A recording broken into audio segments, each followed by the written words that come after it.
Hey everybody, this is Greg Siskind, and you have me alone this evening. This is the first one of these live streams I think I've done by myself since we started doing these in in January, right after the Trump administration started. Anyway, Robbie Rubin was going to join me, but he's actually, I think, going to join me next week. So you've just got me tonight. Hopefully that's okay. And I am going to, there's actually quite a bit of news. We didn't have a live stream last week, as many of you know. All of our lawyers were at the AILA conference in Denver, along with another 3,000 or so immigration lawyers from around the country. And we had a nice time there. I spoke on three different panels, two at the AILA conference, and one at the global migration section, which AILA has a separate conference after the regular conference for lawyers from other countries that are members of the American Immigration Lawyers Association, which is kind of a global immigration bar. But they meet separately, and I spoke to them, and everybody wanted to hear about AI, which is my topic of expertise. As many of you know, I also wear the hat of being a founder of an AI company that builds software for immigration lawyers. So I gave several talks on that. And I also worked at the VisaLaw.ai booth some. And anyway, had a good time. And it was nice to kind of get away from immigration for a week. But we're all back and working. So unfortunately, immigration news didn't stop while I was gone. And there were quite a few things as I was preparing for tonight. I have a list of 11 different news items I'm going to talk about and hopefully give people some insights about what is happening in immigration. The first, a lot of you have sort of vaguely probably seen in the news accounts of the president's big, beautiful bill. This is his massive budget bill that increases a lot of spending on a lot of things and decreases spending on a lot of things, and also massively cuts taxes for the wealthiest in America. And but most of the coverage that you're hearing about is talking about things like Medicare and Medicaid and whether that's cut. But there's actually there were quite a few immigration provisions in the version that already passed the House of Representatives several weeks ago. That bill has been in the Senate. And what's interesting about the Senate is there's two things. One is that unlike the House, which can just pass something with a simple majority, normally you can pass, the Senate has this thing called the filibuster, and it takes 60 votes to pass some of the more controversial legislation in the Senate. If the Democrats can get 40 people in their caucus to oppose a bill, normally the Senate they have to find a bunch of Democratic votes from somewhere in order for it to pass. There is an exception to that for bills that involve spending. And this was done a number of years ago in order to keep the government running. And anyway, so these spending bills, these budget bills usually just require a 50% vote. But part of the deal for that is that they have to truly just be about spending, and they can't involve major policy choices that are not really spending, but just things that are slipped into budget bills kind of in the back door because these bills are so big.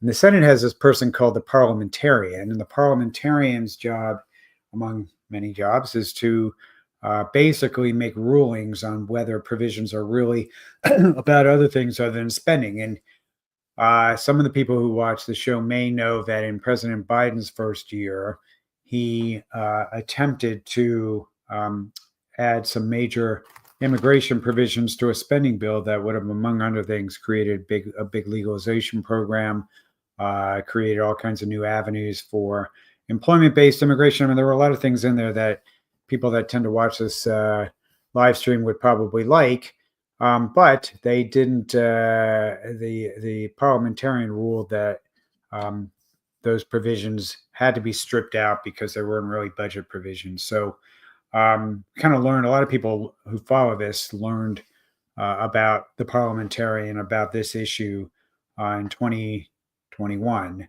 Well, the same thing has happened again with the parliamentarian ruling this past week that several sections, important sections of this big budget bill affecting immigration need to be stripped out.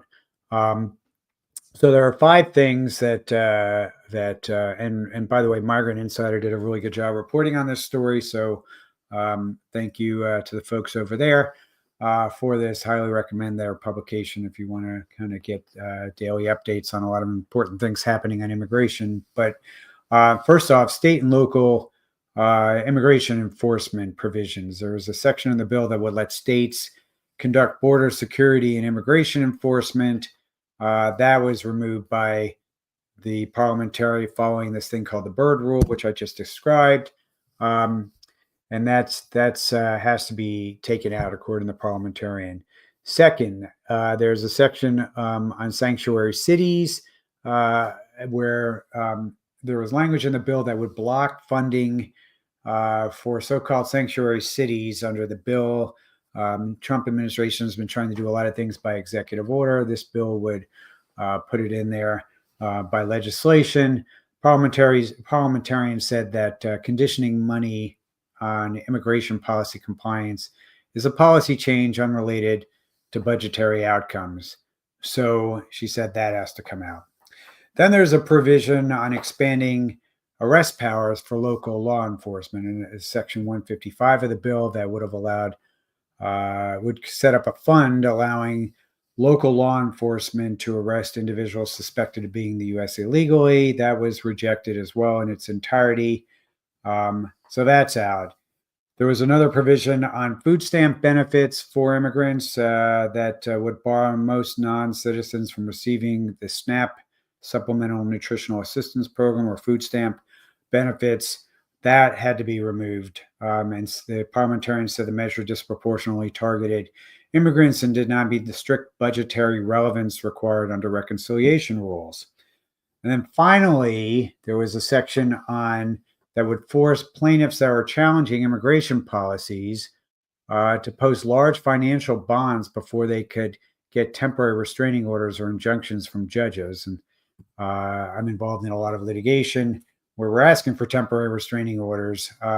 So this would obviously have an effect on some of the litigation I was working on. And happily, the judge said that was also that also had to go. So those provisions are out unless Senate Republicans can convince enough colleagues to overrule the parliamentarian. And that's that's something that was has been discussed in the past of doing that. But it seems like at this point there's probably not a lot of appetite for that, enough so where they could get a majority of votes for that. There's probably 3 or 4 more Republican senators or sort of more institutionalists who are not likely to go along with that. So I would say it's pretty likely that those provisions are going to go.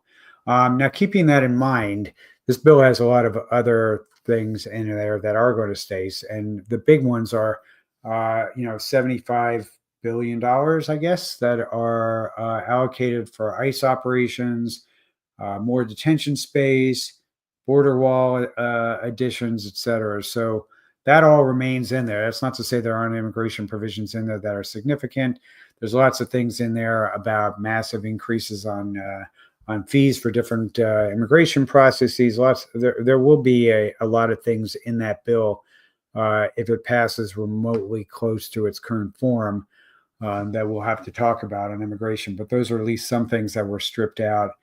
And we will see on there. This bill also, there's a big fight amongst Republicans. There's so-called deficit hawks who don't like the massive increases in spending that are on this bill for defense and immigration enforcement and other things, and that's going to increase the national debt. There are some people who don't think it goes far enough. So this bill has opposition to overcome.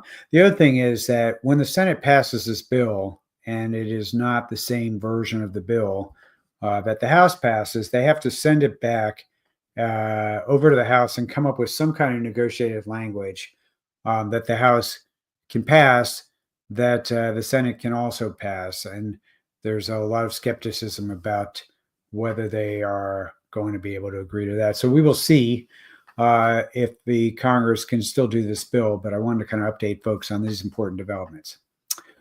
Okay, number two, some of you may have heard about the Supreme Court and the shadow docket strikes again. So what the shadow docket is for the Supreme Court is certain cases. Normally the Supreme Court will hear about 150 cases a year. They have oral arguments, and they have the, they issue these decisions usually several months after the arguments that some of the decisions themselves could be 100 more pages long. And I mean, it's a very involved process, both for which cases get selected to actually be heard by the Supreme Court when they grant, it's called granting cert or certiorari, and most cases never make it to the Supreme Court. And I had thought that the Trump administration was going to have a big problem because the court could obviously run interference on certain cases for him, but there's just a limit to how many they can do. What I misjudged was how active this so-called shadow docket would get. And what that does is the court can actually take cases anytime and not hear arguments and make some preliminary decisions and send things back to the lower courts without actually issuing decisions. So they can do things fairly quickly. And they have done that 19 times already, including on a number of immigration issues. And one of those happened this past week, where the Supreme Court agreed that with the Trump administration that they could deport people to countries other than where the person is actually a citizen. Now that was happening with some of the people that were deported to El Salvador. More recently, people from the other hemisphere were being attempted to be deported to South Sudan and other locations. And that has been one that was stopped by a court in Boston. Judge Murphy has been working on several cases that are immigration related in his court. But the Judge Murphy had said, even despite this order coming down from the Supreme Court, that people were still entitled to 10 days to bring a claim showing why they should not be deported into a particular country. So I think the Trump administration is going to try and fight again on whether the judge can do that. My guess is, though, based on a previous order that came down from the Supreme Court in a similar case for the El Salvadorans, that they will say that people are entitled to habeas relief and having at least some legal process and making some arguments before they would be deported to that third country, but being deported to the third country in and of itself now seems to be on the table if a person is put in detention and they're not able to convince an immigration judge rather quickly that they have a claim. So that's number two on my list, by the way.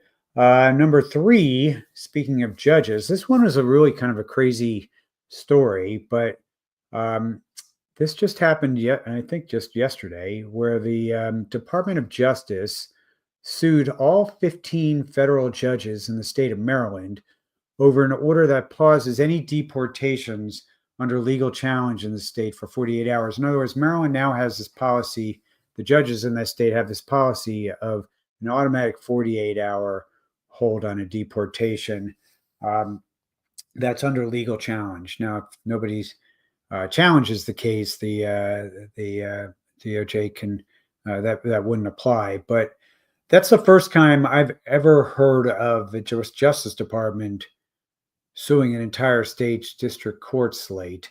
And I'm going to be really curious about how this works, and whether the circuit court is going to be very upset about this, but it is part of this attack on judges that we've been hearing from the administration. Attacking judges is basically illegally blocking the administration's agenda, whether they seriously think they're going to win this challenge or they're just trying to make a point. That's not entirely clear, but that is something that I think people will want to watch how that case goes on there. And honestly, I don't think that it's going to go very far, but we will see. Another thing involving judges and the White House that made national news in the last 48 hours or so. There is a senior Justice Department official, a fellow named Emil Bove. He was previously, I believe, a personal lawyer for Donald Trump. I don't have that much information on his background, but he is a nominee to fill a judge, an open position for a judge on the Third Circuit Court of Appeals, which is a fairly major thing if he gets it. And he is having his hearings right now in front of the Senate Judiciary Committee, his confirmation hearings. A whistleblower has come forward and is claiming that Bove told a room of Justice Department lawyers, and created quite a stir when he did so, that they should not be following certain orders from judges. That's a good way, if that was actually proven to be true, probably to have your bar license suspended, probably not to get confirmed to any judicial decision, and probably to cause a lot of problems and grief for any DOJ lawyers who decide to follow that order. Would likely get sanctioned by a court and would likely face disciplinary hearings from any state professional ethics board that regulates their license in whatever state the DOJ comes from. So that he is denying that happened. We don't have any more information on what the whistleblower actually had in the way of evidence, but that's another one to watch.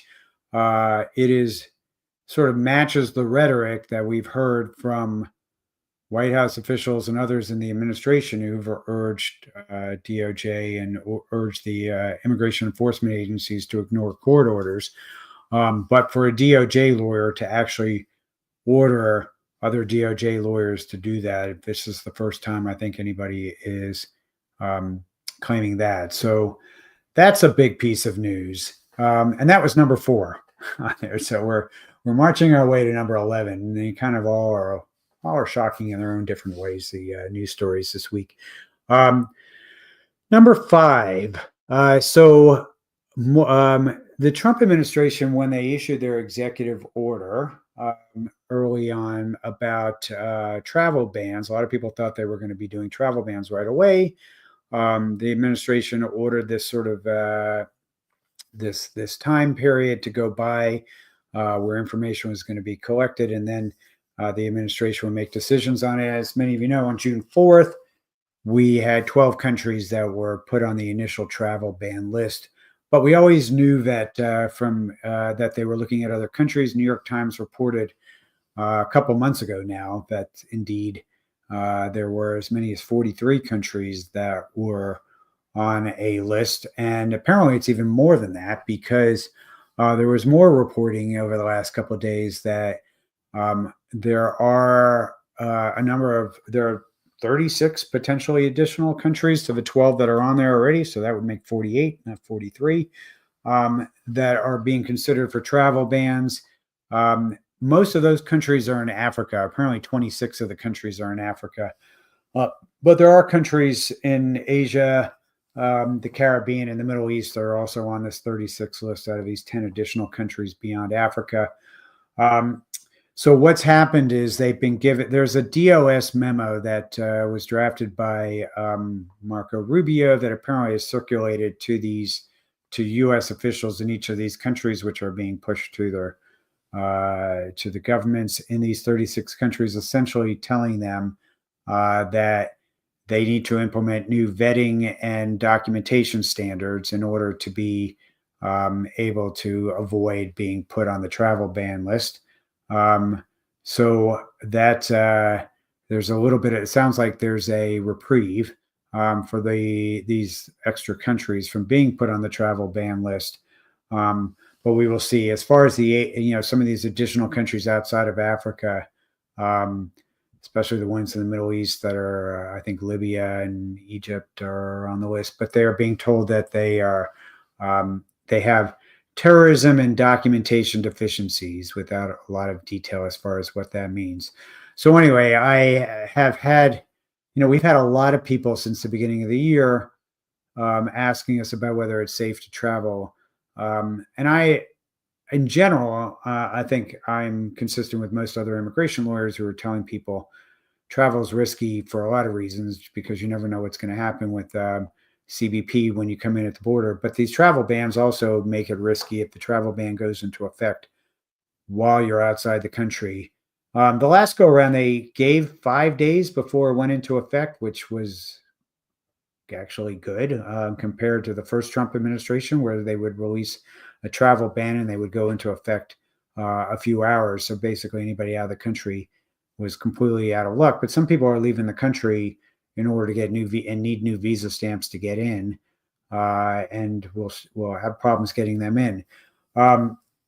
By the way, I didn't put on my list this week that the FMJ vetting ban that was going into effect. That it wasn't a ban on actually issuing visas, but it was a ban on getting appointments for people that were in those visa categories until new social media vetting processes were in place.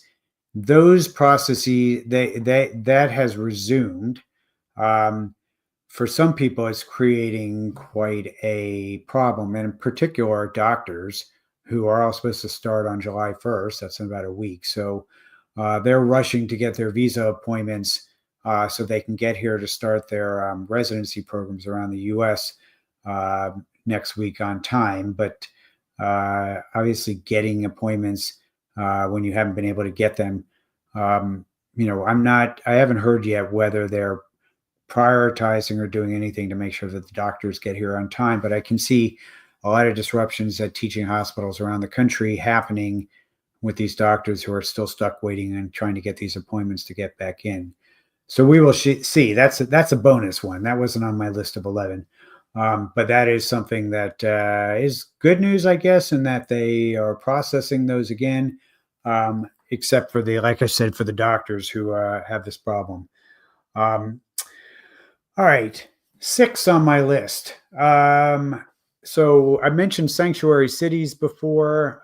There is another court case where the administration was being sued for tying transportation funds for 20 different states led by Democrats over so-called sanctuary city policies in those states. And so basically, any cities or states that weren't deemed to be sufficiently cooperating with ICE in immigration enforcement, the Trump administration was trying to withhold transportation funds for everything from roads and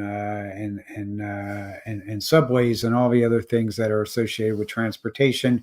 That is a huge portion of the money that states get from the federal government. It goes for transportation funding. So obviously that was a pretty serious threat. But a judge has blocked the administration from enforcing that policy for now. And they've issued I believe it's a preliminary injunction.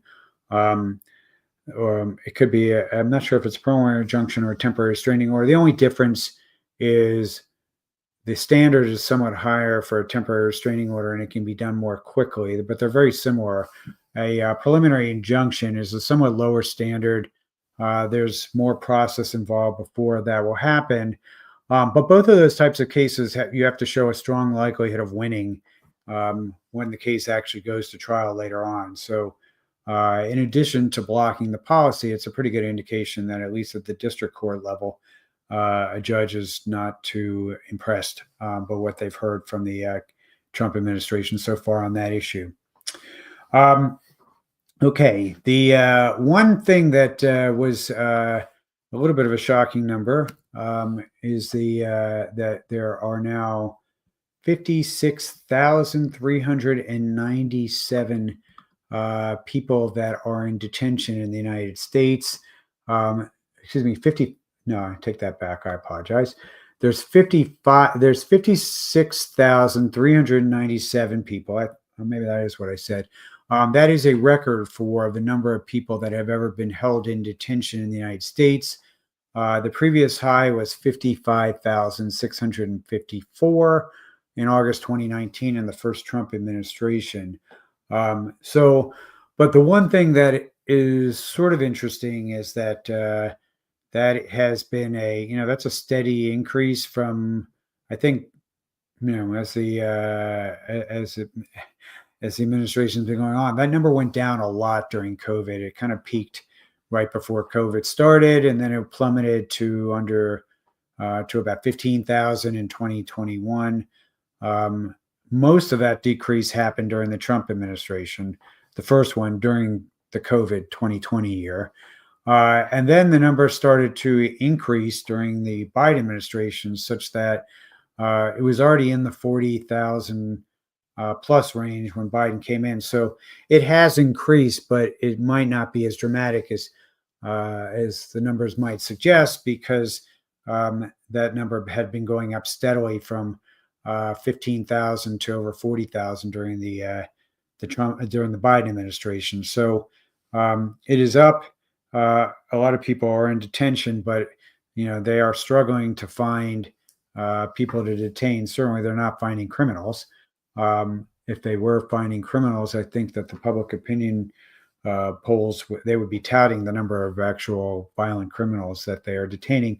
I saw Julia Ainsley this morning, I think, on MSNBC on Morning Joe, and she had mentioned that something like only 6% of wanted murderers have actually been picked up by ICE in the 5 months here. But I mean, and there's been other data out as well, basically saying that most of the people being picked up are not accused of any kind of violent crimes, and when they are accused of crimes, they're usually just immigration-related crimes, like crossing the border illegally, which a lot of people don't really think of as the crimes that they were voting about when they voted in 2024. So that is item number 7. But kind of related to that, there has been the national news has been broadcasting in a number of different places the case of Narciso Barranco. And I hope I pronounced Mr. Barranco's name right, but he is being detained by ICE in California. He works as a landscaper.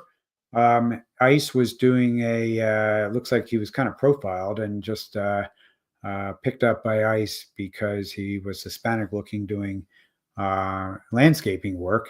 But he was approached by several men that were wearing masks in plain clothes, and he, as many of us, if we saw a couple of people in that were in that kind of getup, and would probably run as well. But he was running away, and he was tackled and beaten by the ICE officials before he was put into a vehicle and taken away. Why has that made news, aside from the fact that it was filmed by several people? It made news because Mr. Barranco is the father of 3 U.S. citizens who are in the Marine Corps, or I think one actually just finished from the Marine Corps. That shocked a lot of people, that somebody whose 3 sons are putting their lives on the line for the country would be. You would think that after this happened, they would quietly release him. I don't think we could expect an apology or any kind of thank you to the family for the service they're providing the country. But instead, they're doubling down and saying that Mr. Borenko attacked ICE officers with his weed whacker, which when probably, especially with guys with guns, would probably have been very effective. But aside from the fact that it was filmed, it also was there were witnesses who disputed pretty without a lot of doubt what ICE was saying. So that was a disturbing case, and it seems like those kind of cases happen every couple of days. But I thought that one was worth noting on its own. Another win against the administration on one of the executive order policies happened this past week. So reach back in your memories to February, where the Trump administration, or actually earlier than that, Trump administration issued an executive order on its attack on transgender folks, and said that the State Department can no longer issue passports to U.S. citizens using the X identification for people who are transgender, and that and instead that the State Department can only list the gender that was assigned to them, the sex that was assigned to them at birth, and that came up in litigation, and a federal judge in Massachusetts, and I'm not sure if it's Judge Murphy, but there's a lot of federal judges in the Boston area, issued a preliminary injunction requiring the State Department to allow individuals to apply for U.S. passports that reflect their claimed gender identity. And the order blocks the enforcement of the State Department's passport policy that was tied to the January 20th executive order. So that's another executive order that's been undone by the courts. Now we will see. There was a decision on transgender issues that didn't have anything to do with immigration from a couple days ago involving my state of Tennessee, where minors are not able to get gender affirming care under state law here, and the Supreme Court said that was okay. I think there are a lot of different issues in that case, particularly about the rights of parents to make decisions on behalf of their children, what the state can do on behalf of children. I kind of see them as distinct issues, and I wouldn't necessarily believe that the Supreme Court is going to weigh in on this one just because they weighed in on that other case involving transgender. So we will see. Then that's number 9. Number 10 is we're back to Harvard. It seems like we're talking about Harvard every week, and different things that the administration is trying to do immigration-wise related to them. So Harvard had, as they often do, another court win. A judge blocked the Trump administration's efforts to prevent Harvard from being able to admit international students. And that decision came after a hearing where a lawyer for Harvard argued the Trump administration was using McCarthy-like tactics and using irregular and improper treatment for Harvard. Anyway, it's obviously it is in a lot of respects a war over between the administration and the country's leading university. There was a story this morning that Harvard is sort of trying to figure out ways that they might be able to reach some kind of deal with the administration without kind of caving too much. I don't know how true that is, but in this one, they're not losing in these cases in court, but they might be getting, a little bit tired of every week something new coming from the administration.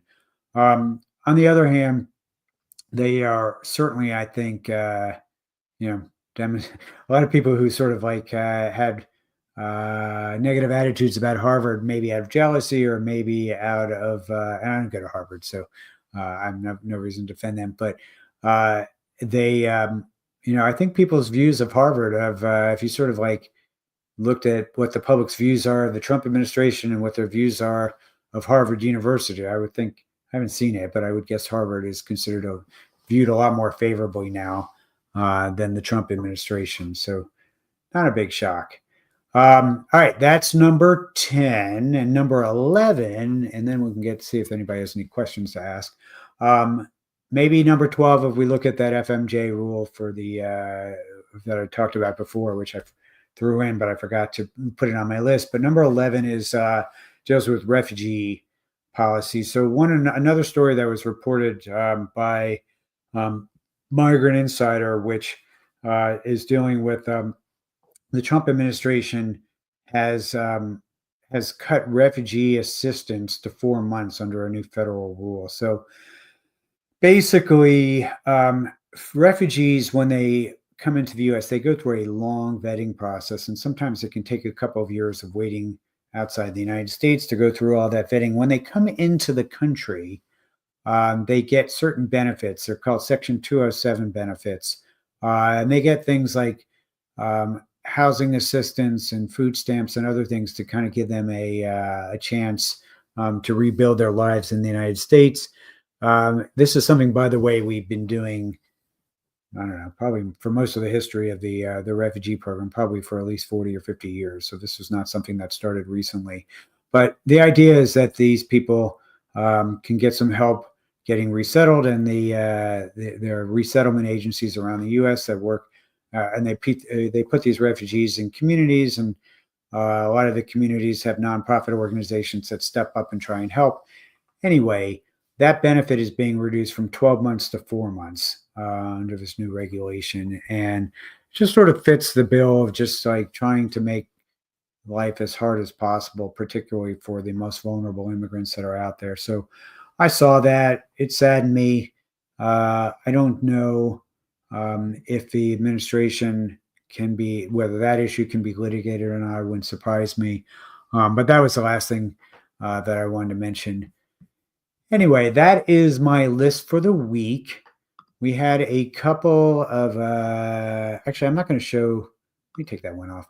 I think that's I don't want to really kind of get into giving specific advice to people, especially in a public forum like this. But this is a person who filed for a motion to dismiss in a Violence Against Women Act case, and they haven't heard from the courts, and the question was whether there's a way to inquire. So they mentioned that they are filing adjustment of status with the judge, and maybe that's going to help. It's hard for me to really advise on that case. First of all, also, I'm not a removal lawyer. I kind of am familiar generally with removal issues because I talk about them every week, and we have a lawyer in our office who does that kind of work. So I don't want to give advice sort of on strategy on what's the way to get that case moving. I do think hopefully your lawyer, and the other thing is our courts are all different as far as sort of like what their policies are and what the judges are. So I think you very much want to probably go to your lawyer for that, or at least another lawyer who handles a lot of removal cases in the court where you are going through proceedings right now. All right. We have a question from somebody who wants me to update on any changes to naturalization, as it seems it's processing quite quickly, fingers crossed.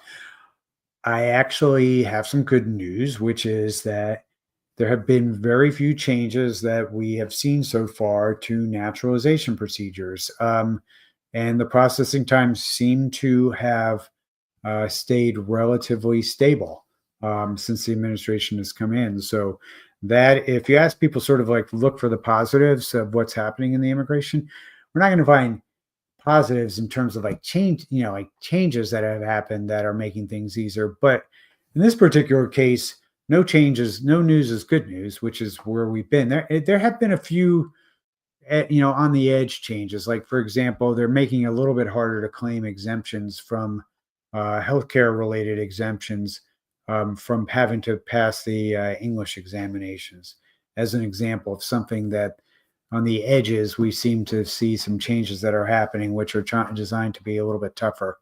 But in general, the process is still pretty much the same. Processing times are still pretty much the same.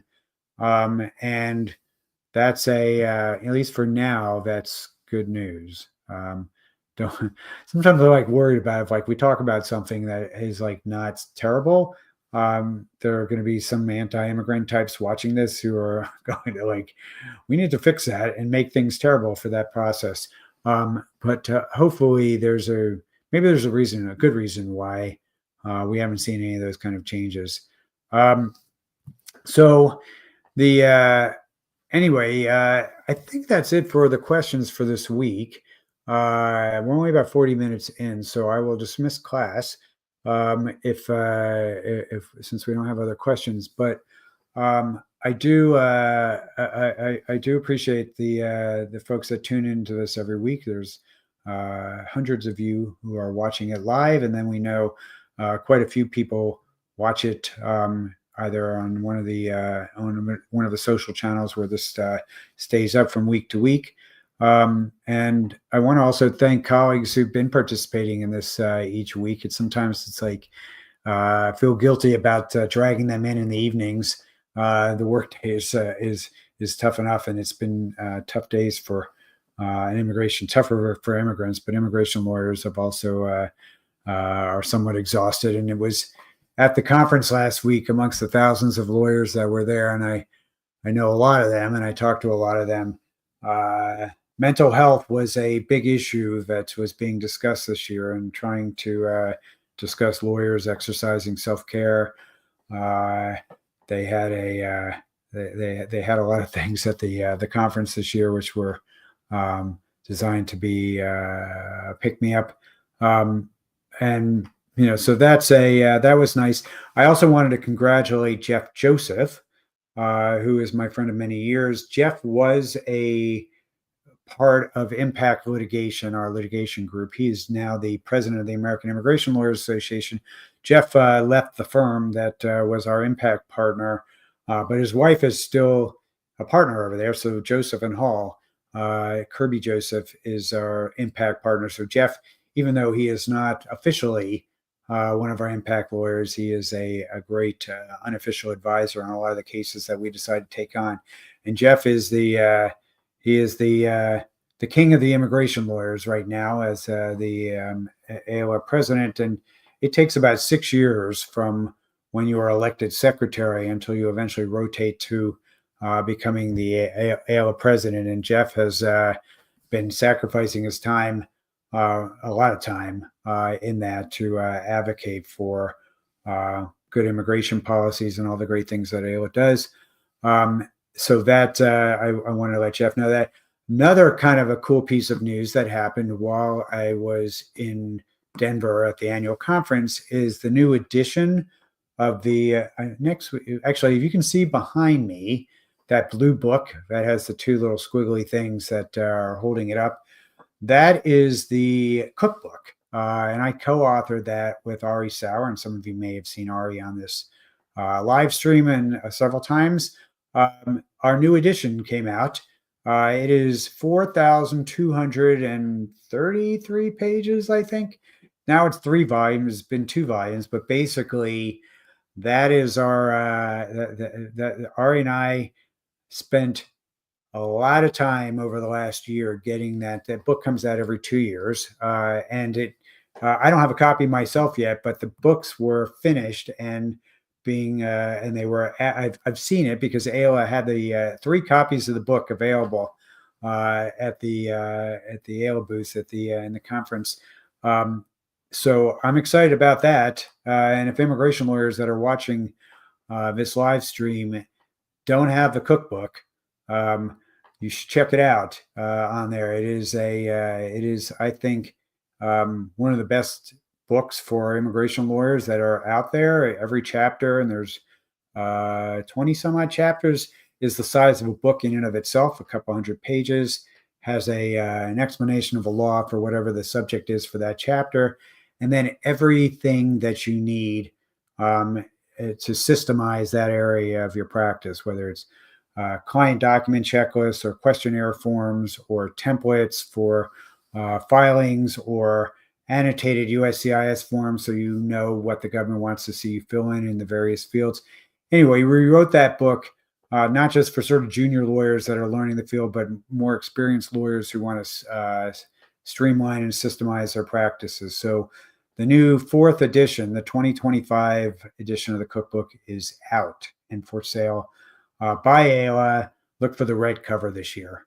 So that I will leave it at that. And I will be back next week, probably with Robbie, not sure who else, and look forward to talking to you then. And thank you guys again for tuning in. Bye-bye.